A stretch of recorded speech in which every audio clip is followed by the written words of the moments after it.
Hello friends, welcome to IICS platform. आज है 20th of July और 20th ऑफ जुलाई के करेंगे हम करंट अफेयर। लेक्चर स्टार्ट करने से पहले चैनल को सब्सक्राइब और बेल आइकन प्रेस करना ना भूलें। चलो वीडियो स्टार्ट करते हैं। फर्स्ट न्यूज़ है दिल्ली हाईकोर्ट के ऊपर। देखो, आप देख रहे होंगे कि इंडिया में और वर्ल्ड में दिन प्रतिदिन टेक्नोलॉजी बढ़ते जा रही है। What I means, artificial intelligence के बारे में तो आपने सुना ही होगा, कई बार न्यूज में आता है आर्टिफिशियल इंटेलिजेंस के ऊपर। और ये टेक्नोलॉजी एडॉप्ट भी करना चाहती है कौन? Delhi high court, for enhancing the justice. Justice को और एनहांस करने के लिए, टेक्नोलॉजी एडॉप्ट करने के लिए, हार्नेस करने के लिए दिल्ली हाईकोर्ट ने बोला है। दिल्ली हाईकोर्ट ने क्या बोला है कि हार्नेस द टेक्नोलॉजी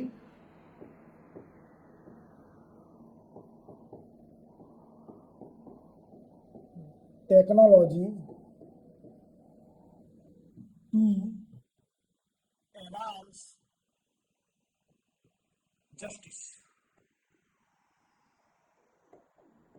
आपको पता है जैसे कि जितने भी हाई कोर्ट और सुप्रीम कोर्ट है उनका एक ही मोटिव है कि जस्टिस प्रॉपर पहुंच पाए लोगों पर। ठीक है, मतलब आपको न्याय मिल सके, आपको न्याय मिल सके। आपने अगर कोई भी गलती करी तो आपको पनिश करा जाएगा, और अगर आप इनोसेंट है तो आपको रिहाई मिल जाएगी, इनोसेंट डिक्लेयर कर दिया जाएगा। ठीक है, अब देखो दोस्तों, अब इनों पे कौन कौन सी टेक्नोलॉजी है। तो देखो, सबसे पहले अपन देखते हैं अदालत अदालत AI। ये क्या है दोस्तों? ये टेक्नोलॉजी है जिसका फुल फॉर्म है अदालत आर्टिफिशियल इंटेलिजेंस। क्या है दोस्तों? आर्टिफिशियल अदालत आर्टिफिशियल इंटेलिजेंस। ये क्या है दोस्तों? तो ये क्या है? Speech recognition, speech recognisation recognition इस we can say speech recognition artificial intelligence tool है। It is a speech recognition artificial intelligence tool. अब ये करेगा क्या? देखो, कोई भी वर्ड है जो अगर कोर्ट में वर्ड बोला जा रहा है तो it work to convert words into into writing. आपको पता है कि ये राइटिंग फॉर्म में जो बोला जा रहा है, स्पीच को बोला जा रहा है, उसको राइटिंग फॉर्म में कन्वर्ट कर देगा। तो आप समझ गए होंगे पहली टेक्नोलॉजी कौन सी है? अदालत आर्टिफिशियल इंटेलिजेंस। तो आप इसको मेंशन करके आना, किसी भी जस्टिस में आता है तो टेक्नोलॉजी का यूज करा जाए, उसके अंदर अदालत AI याद रखना। दूसरा है डिजिटल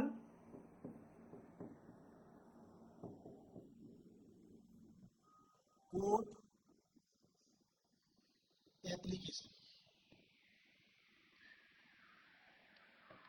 अब आप देखते होंगे कई सारे लोग बाग PIL, public information public interest litigation, कैसे public interest litigation by online submit करते हैं, ऑनलाइन फिल करते हैं।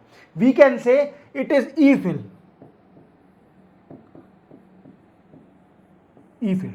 अब इसको एक्सेस करने के लिए ये डिजिटल कोड एप्लीकेशन बनी थी, जो जस्टिस में जो भी ऑफिसर होंगे वो डिजिटली एक्सेस कर सकें, जो कि ई फिल, इलेक्ट्रॉनिक फिल, जो केस हुए हैं उनको डिजिटली एक्सेस कर सकें। समझ में आ गया? दो आप चीज याद रखना, टेक्नोलॉजी हार्नेस, दिल्ली हाईकोर्ट ने बोला है टेक्नोलॉजी हार्नेस करने के लिए दो है, अदालत आर्टिफिशियल इंटेलिजेंस, और कौन सा है दूसरा? Digital code application. याद रखोगे? याद रखोगे। चलते अपन नेक्स्ट न्यूज पर। नेक्स्ट न्यूज हमारी बॉम्बे हाईकोर्ट के ऊपर on RTI, right to education. अब देखो दोस्तों, मैंने आपको प्रीवियस लेक्चर में पढ़ाया था कि महाराष्ट्र जो गवर्नमेंट है उसने एक नोटिफिकेशन निकाला है। क्या निकाला है? एक नोटिफिकेशन निकाला है महाराष्ट्र हाईकोर्ट ने, महाराष्ट्र गवर्नमेंट ने। अब वो नोटिफिकेशन क्या है? तो देखो दोस्तों, बोला गया है कि all private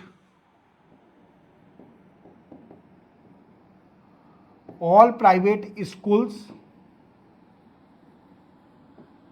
within 1 kilometre of government school और aided school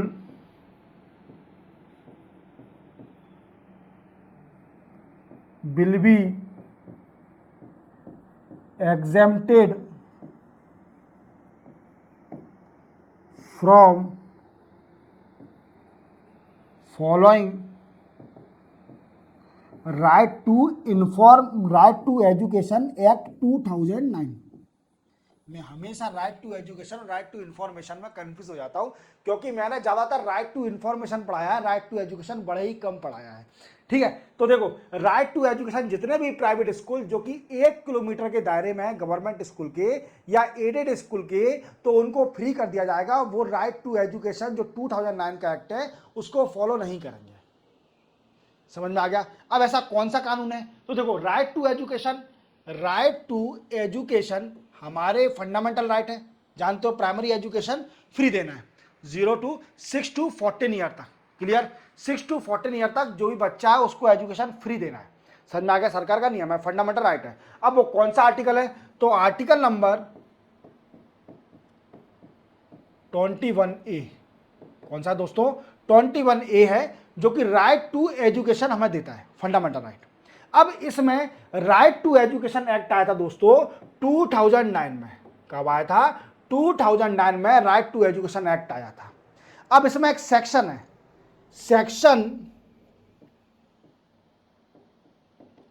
section 2 clause 1 clause C। ये सेक्शन क्या कहता है? ये सेक्शन ड्यूटी देता है on private school that reserve the 25% of seat in school for socially and educationally backward class. Socially and educationally backward class के लिए 25% सीट रिजर्व रहेगी प्राइवेट स्कूलों में, चाहे वो 1 किलोमीटर में हो, चाहे चुपका हो गवर्नमेंट स्कूल से, चाहे बिल्कुल उसके ऊपर ही हो। अगर प्राइवेट और अनएडेड स्कूल है तो उसे 25% सीट अपनी रिजर्व करनी रखेगी, जो कि सेक्शन कहता है section 2 clause 1 clause C of RTE right to education, जो 2009 में एक्ट आया था कि आपको 25% रिजर्व रखनी पड़ेगी for socially and educationally backward class के लिए। समझ में आ गया? समझ में आ गया? अब ये नोटिफिकेशन निकाला था महाराष्ट्र सरकार ने कि उस नोटिफिकेशन में बोला गया कि राइट टू एजुकेशन जो एक्ट 2009 में आया था उसमें जो प्राइवेट स्कूल और अनएडेड स्कूल है within 1 kilometre of government school, उनको एग्जाम कर दिया जाएगा to following the right to education act को। अब 25% सीट रिजर्व नहीं रहेगी। ये मैं आपको पहले लेक्चर में बता चुका हूं, मैंने आप शायद 10 या 15 दिन पहले ये पढ़ाया था आपको, जब महाराष्ट्र ने इसका नोटिफिकेशन निकाला था। पर इसमें आ गए बॉम्बे हाई कोर्ट। क्या आ गए? Bombay high court. और बॉम्बे हाई कोर्ट ने इसको स्टे लगा दिया है, इस आदेश के ऊपर महाराष्ट्र गवर्नमेंट का जो नोटिफिकेशन आया था इस पर स्टे लगा दिया है। किसने? बॉम्बे हाई कोर्ट ने स्टे लगा दिया है। बॉम्बे हाई कोर्ट ने स्टे लगा दिया है जो महाराष्ट्र सरकार का नोटिफिकेशन आया था on right to education act 2009 के ऊपर। अब आप नोटिफिकेशन समझ गए होंगे। जो बॉम्बे हाई कोर्ट है उसने बोला है कि आप ऐसा नहीं कर सकते, ये वॉइड है, जो आपने नोटिफिकेशन निकाला है ये वॉइड है और अल्ट्रा वायरस है, और ये कानून आप नहीं बना सकते, ऐसा नोटिफिकेशन नहीं निकाल सकते। राइट टू एजुकेशन चाहे वो गवर्नमेंट स्कूल की छत पर हो प्राइवेट स्कूल, चाहे उससे चुपका हो, चाहे आधे किलोमीटर पर हो, चाहे 200 मीटर पर हो, पर उसको राइट टू एजुकेशन तो फॉलो करना पड़ेगा कानून को। समझ में आ गया?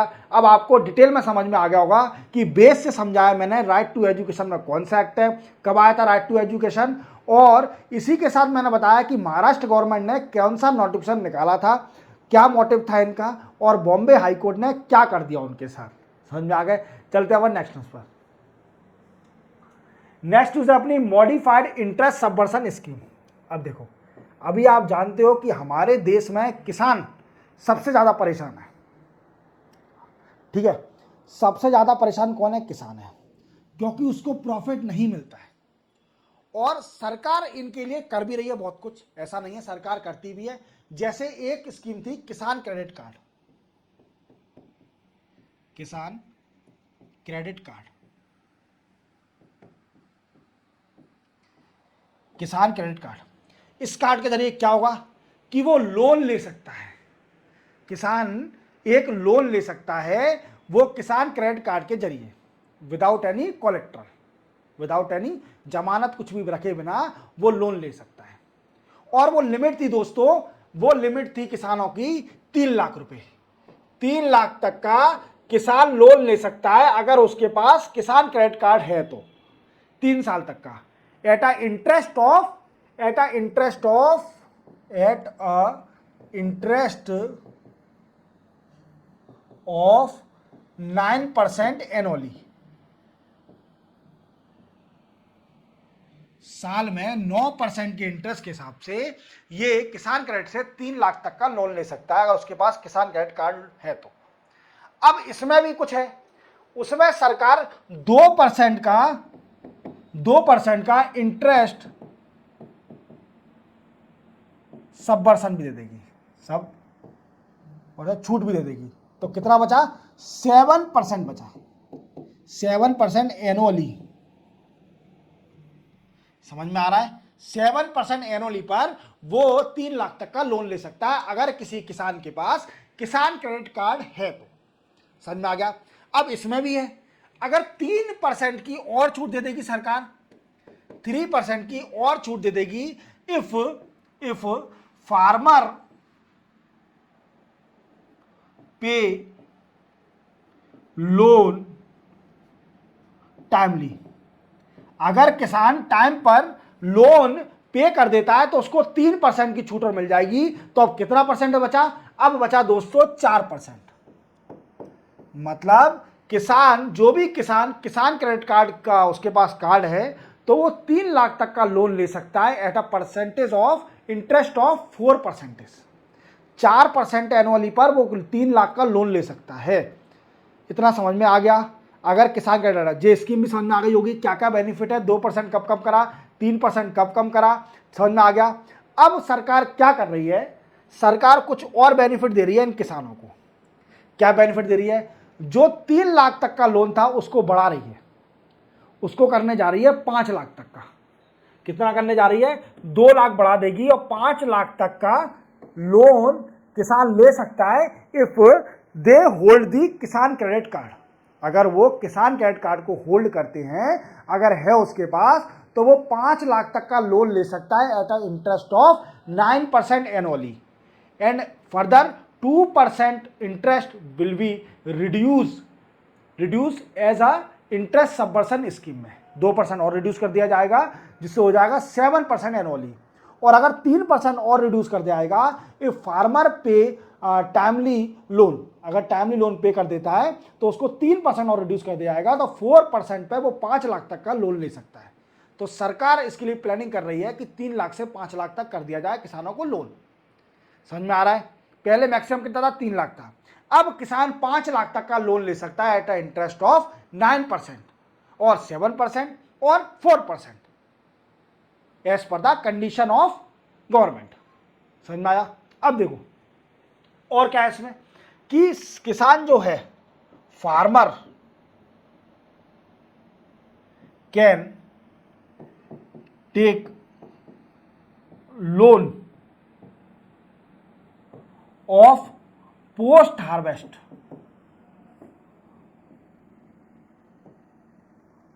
मींस पोस्ट हार्वेस्ट का भी लोन ले सकता है to small and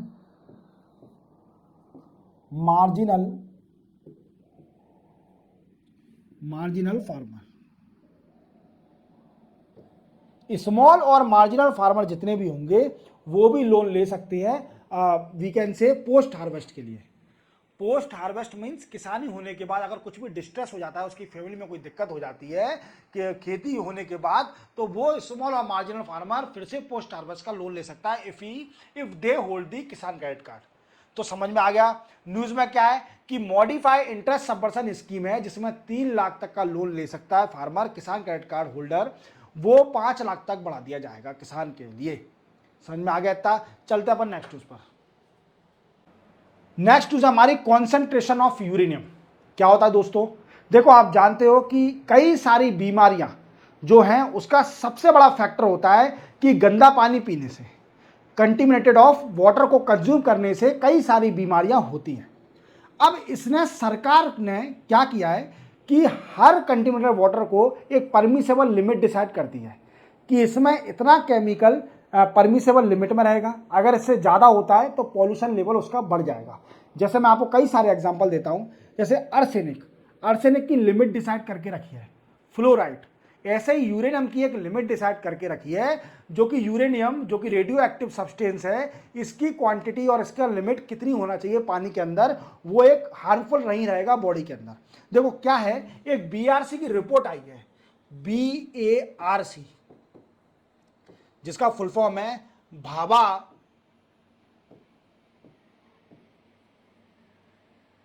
atomic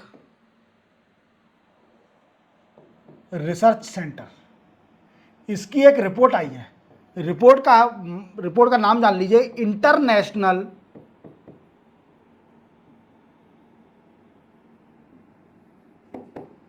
journal environment science and pollution research.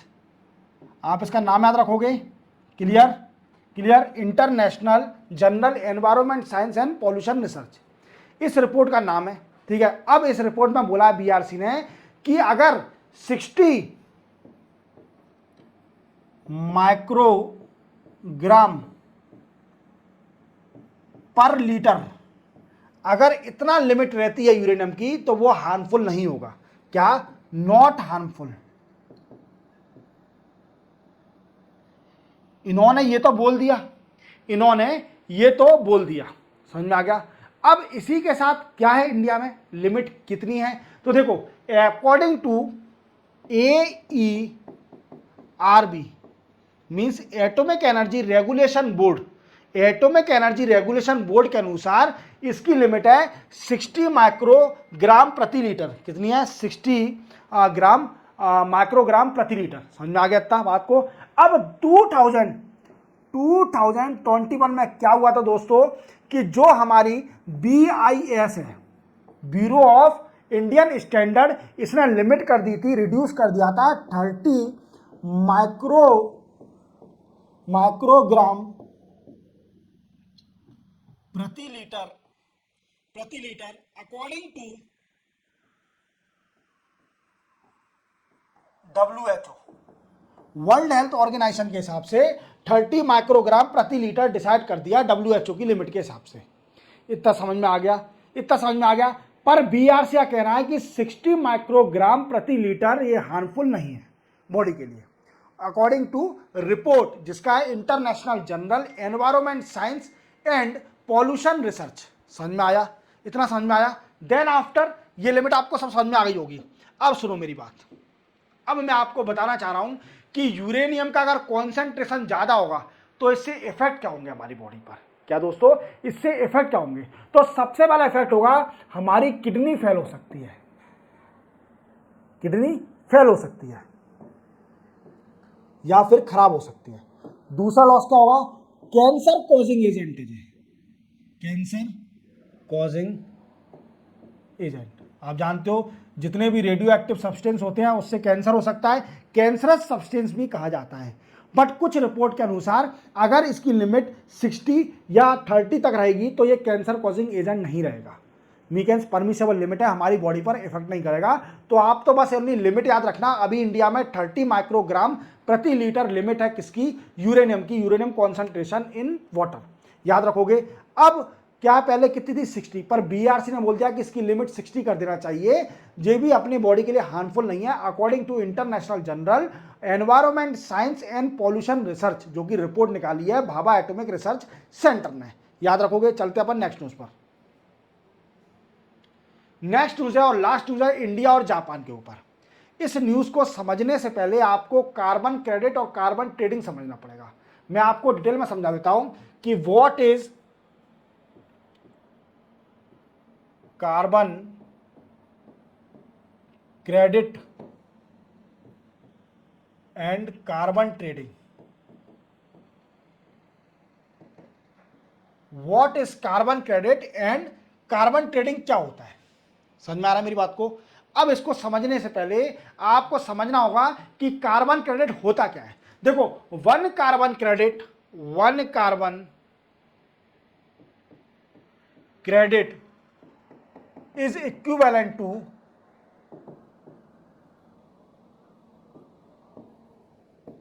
1 metric ton of carbon dioxide CO2. 1 carbon credit is equivalent to 1 metric ton of carbon dioxide. आप इतना बात याद रखना। अभी आप वर्ल्ड में देख रहे हो कि अभी कितना डिस्कशन चल रहा है क्लाइमेट चेंज के ऊपर। क्या डिस्कशन चल रहा है? क्लाइमेट चेंज के ऊपर कितना डिस्कशन चल रहा है? चल रहा है कि नहीं चल रहा? क्लाइमेट चेंज के ऊपर। अब इसी में क्या है दोस्तों कि इसमें एक कंसेप्ट आया था जिसका नाम है कार्बन क्रेडिट और कार्बन ट्रेडिंग। अब कार्बन क्रेडिट होता क्या है? तो मैंने आपको बताया कार्बन क्रेडिट होता है is equivalent to 1 metric ton of carbon dioxide. अब ये क्या होता है? ट्रेड। अब कार्बन ट्रेडिंग समझेंगे। अगर कार्बन क्रेडिट की जो ट्रेडिंग करते हैं, trading between companies and countries, that is called a carbon credit, carbon trading. Carbon credit की जब हम ट्रेडिंग करते हैं बिटवीन कंपनीज और between country, among country, that is called a carbon trading. समझ में आ गया मेरी बात को? अब क्या होता है सर जी ये तो बताइए आप। ठीक है बता रहे हो कार्बन क्रेडिट समझ में आ गया, कार्बन ट्रेडिंग भी समझ में आ गया, पर जो होता क्या है एक्चुअल में? तो दोस्तों ये होता है कि जैसे मान लीजिए आपको मालूम है कि क्लाइमेट चेंज का सबसे बड़ा फैक्टर है एनवायरनमेंट में कार्बन डाइऑक्साइड का बढ़ना। समझ में आ गया? कार्बन डाइऑक्साइड बढ़ने के कारण ही क्लाइमेट चेंज में इफेक्ट आ रहा है। अब इसको रोकने के लिए अगर कोई भी कंपनी या कोई भी कंट्री अगर ग्रीन हाउस इफेक्ट, कोई भी ग्रीन हाउस प्लांट सेटअप करती है जिससे रिड्यूस होता है 1 metric ton of carbon dioxide emission, इतना रिड्यूस होता है, उससे बचाव होता है कि इतना इमिशन रिड्यूस होगा तो उसको कार्बन क्रेडिट मिल जाएगा और वो उसको ट्रेड कर सकती है उस कंपनी के साथ जो कि इमिशन कर रही है 1 metric ton of carbon dioxide. समझ में आया? जैसे मान लीजिए दो कंट्री है, एक कंट्री है और ये दूसरी कंट्री है, सेकंड कंट्री। अब इसने क्या किया दोस्तों? इसने लगाया सोलर पैनल, सोलर पैनल, और इसने बोला कि इस सोलर पैनल से लगाने से हमारे कंट्री में 1 metric ton CO2 reduce, emission reduce हो गया। मीन्स हमने बचा लिया इतना रिड्यूस होना, CO2 कार्बन डाइऑक्साइड इमिशन होने से बचा लिया इतना, तो इसको मिल गया कार्बन क्रेडिट, इसको मिल गया 1 कार्बन क्रेडिट, इस कंट्री को मिल जाएगा 1 कार्बन क्रेडिट। और दूसरी कंट्री है जिसने एक थर्मल पावर प्लांट लगाया। क्या लगाया दोस्तों? थर्मल पावर प्लांट लगाया। थर्मल पावर प्लांट लगाने से क्या हुआ दोस्तों कि थर्मल पावर प्लांट लगाया और इससे क्या हुआ कि 1 metric ton of CO2 emission हो रहा है। कितना इमिशन हो रहा है? 1 metric ton of CO2 emission हो रहा है। तो ये क्या करेगी? ये इस कंट्री से कार्बन क्रेडिट खरीद लेगी उसको न्यूट्रलाइज करने के लिए। समझ में आ रहा है? या फिर ये कंट्री क्या करेगी, अगर इसने अपनी कंट्री में लगाया तो दूसरी कंट्री में ये एक सोलर पैनल भी लगा देगी इसको इक्वलाइज करने के लिए वर्ल्ड में। समझ में आ रहा है कि 1 मेट्रिक टन जो कार्बन डाइऑक्साइड इमिशन हो रहा है इसी कंट्री में, इसको रिड्यूस करने के लिए, न्यूट्रलाइज करने के लिए ये कहीं और दूसरी जगह सोलर पैनल लगा देगी या फिर ग्रीन प्लांट लगा देगी जिससे क्लाइमेट चेंज पर इफेक्ट नहीं आएगा और कार्बन डाइऑक्साइड का इमिशन रिड्यूस हो जाएगा। समझ में आ गया? अब कार्बन क्रेडिट की ट्रेडिंग करना, that is called a carbon trading. और कार्बन क्रेडिट होता क्या है? It is equivalent to 1 metric ton of carbon dioxide. Clear हो गया? क्लियर हो गया? अब सुनो मेरी बात।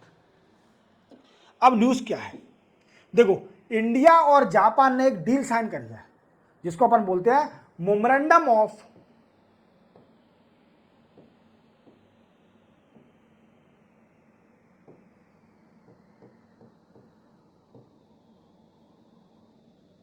कोऑपरेशन। एक डील साइन करी है इंडिया और जापान ने जिसमें ये दोनों कंट्रियां कार्बन क्रेडिट और कार्बन ट्रेडिंग करेंगे।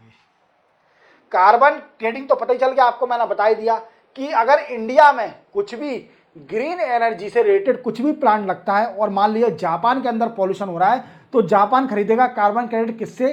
किससे खरीदेगा? इंडिया से। अगर इंडिया में थर्मल पावर प्लांट सेटअप हुआ और 1 metric ton of carbon dioxide emission में आ रहा है, तो वो किससे कार्बन क्रेडिट खरीद लेगा? जापान से, क्योंकि जापान ने कार्बन क्रेडिट अर्न करा है टू सेटअप और to protect the country from carbon dioxide emission, that is 1 metric ton of carbon dioxide emission से प्रोटेक्ट करा है, तो उसने अर्न कर लिया कार्बन क्रेडिट को, और ये फिर ट्रेड करेगी इंडिया के साथ। समझ में आ गया? इतना समझ में आ गया? कार्बन क्रेडिट और कार्बन ट्रेडिंग समझ में आ गया।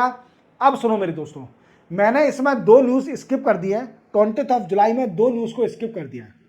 पहली न्यूज़ कौन सी स्किप करी है? मैंने जो माइक्रोसॉफ्ट 11 में जो अपडेशन आ रहा है, जो न्यूज़ चल रही है अभी, और उसको स्किप कर दिया। और दूसरी स्किप करी है मैंने बांग्लादेश में जो प्रोटेस्ट चल रहा है फॉर रिजर्वेशन इन जॉब, जो कि 30% रिजर्वेशन दिया था जो पाकिस्तान से लड़े थे, फ्रीडम फाइटर थे, उनकी फैमिली को, उसके ऊपर जो प्रोटेस्ट चल रहा है, तो इसके बारे में आपको डिटेल में पढ़ाऊंगा।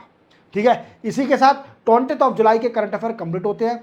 चैनल को सब्सक्राइब और बेल आइकन प्रेस करना ना भूलें, और वीडियो हमेशा पूरा देखें। मिलते हैं हम कल तो नहीं, शायद मंडे को मिलेंगे, मंडे को 22 जुलाई को। तब तक के लिए जय हिंद।